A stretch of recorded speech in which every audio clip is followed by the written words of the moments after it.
rich people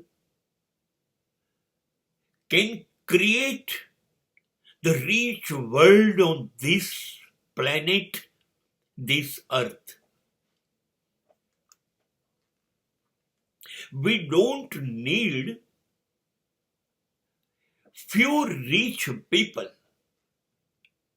Agree, they are rich. They are blessed by the existence or superpower of the world.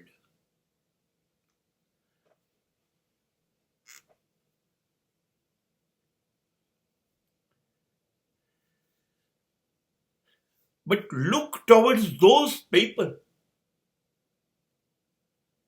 who are waiting, who are willing to enter in the world of richy rich. It will be a beautiful dream if it will be possible. હા, થોડાક ધનવાનો છે જેને ઈશ્વરના આશીર્વાદ છે. દિલ ખોલીને ઈશ્વરે તમારી ઉપર બધું લૂંટાયું છે. તમે સુખી જ સુખી છો.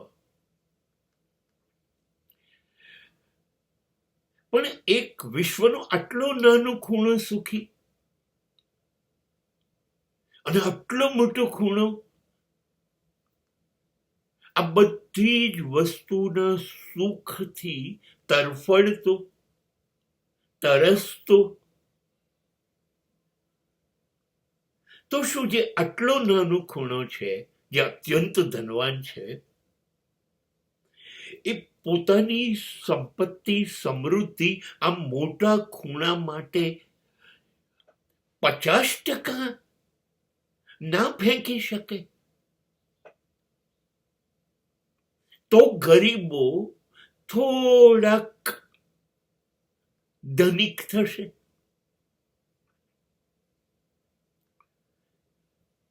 મુકેશભાઈ અંબાણીની જેમ એન્ટાલિયા નહીં બનાવે એ વાત નિશ્ચિત, પણ કદાચ મુકેશભાઈના પૈસાથી થોડાક પૈસા જો એ બાજુ ફેંકાશે તો કેટલા બધા માણસો એક બેડરૂમ, ડ્રોઈંગ રૂમ, કિચન, નાની નાની તો નાની ધનવાન નગરી બનાવશે કે નહીં બનાવી શકે? ધારે તો મુકેશભાઈ દરેક રાજ્યમાં એક શાળા અંબાણી પરિવાર ખોલે, જેમાં નિઃશુલ્ક મફત શિક્ષણ અપાય. તો ગરીબો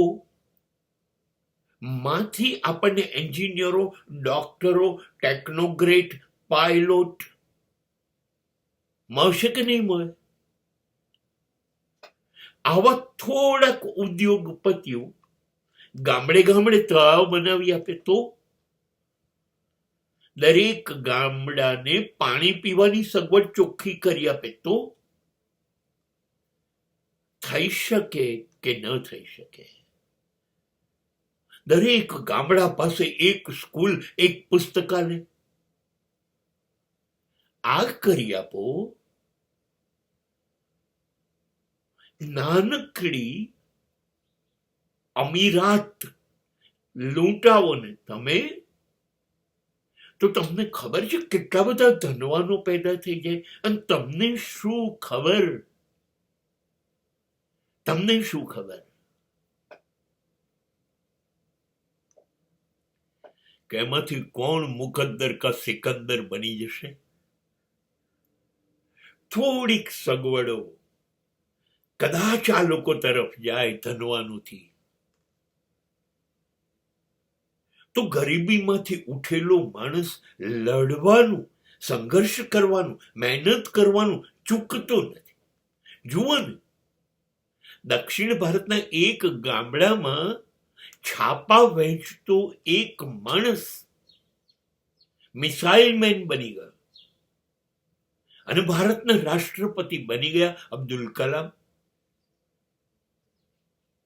હા, ગરીબી ઉઠશે, પણ એનો હાથ પકડીશું.